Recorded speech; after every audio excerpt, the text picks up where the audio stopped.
ជនភៀសសឹកជាង 1000 គ្រួសារមិនអាចទៅកាន់លំនៅឋានវិញបានដោយសារយោធាថៃដាក់ទូកុងតឺន័រនិងលុបបន្លាបិទផ្លូវមិនឲ្យចូលមានប្រជាពលរដ្ឋភៀសសឹកប្រមាណជាង 1000 គ្រួសារនៅភូមិព្រៃច័ន្ទនិងឃុំជោគជ័យនៃស្រុកអូជ្រៅខេត្តបន្ទាយមានជ័យកំពុងបន្តស្នាក់នៅជំរំសុវត្ថិភាពដែលមិនអាចទៅកាន់លំនៅឋានវិញបានដោយសារទាហានឈ្លានពានថៃដាក់ទូកុងតឺន័រនិងលួចបន្លាបិទផ្លូវមិនឲ្យចូលភូមិនិងផ្នែកខ្លះនៃភូមិទាំងពីររងការខូចខាតស្ទើរទាំងស្រុងពីការទម្លាក់គ្រាប់បែកនិងការបាញ់ផ្លោងកាលពីពេលកន្លងទៅនេះបើតាមការបញ្ជាក់របស់អាជ្ញាធរដែនដីប្រាប់ទីភ្នាក់ងារសារព័ត៌មានកម្ពុជា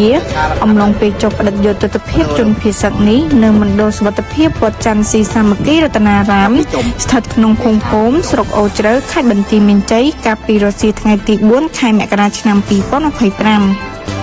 ក្រសួងមហាផ្ទៃបានឲ្យដឹងថាគិតពីម៉ោង1រសៀលដល់ម៉ោង6ល្ងាចថ្ងៃទី4ខែមករាឆ្នាំ2026មានជនភៀសសឹកចំនួន 25,407 នាក់បន្ថែមទៀតបានបន្តវិលទៅលំនៅឋានវិញដូច្នេះក្នុងចំណោមជនភៀសសឹកសរុបជាង 640,000 នាក់មាន 242,267 នាក់ក្នុងនោះស្ត្រី 127,886 នាក់និងកុមារ 78,907 នាក់បន្តស្នាក់នៅជំរំ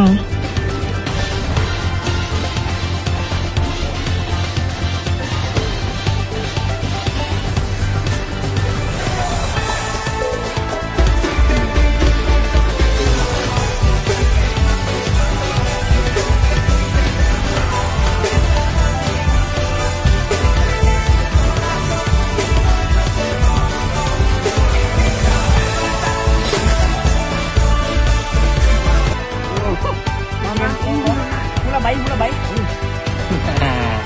đi tặng đây à đây chỉ bên lúa gọi đi bảy hát thật là luôn tâm có bản đi bao cái này thâm tu à nó tao không mình đi đi bỏ đi lỡ nó tao không mình đi lỡ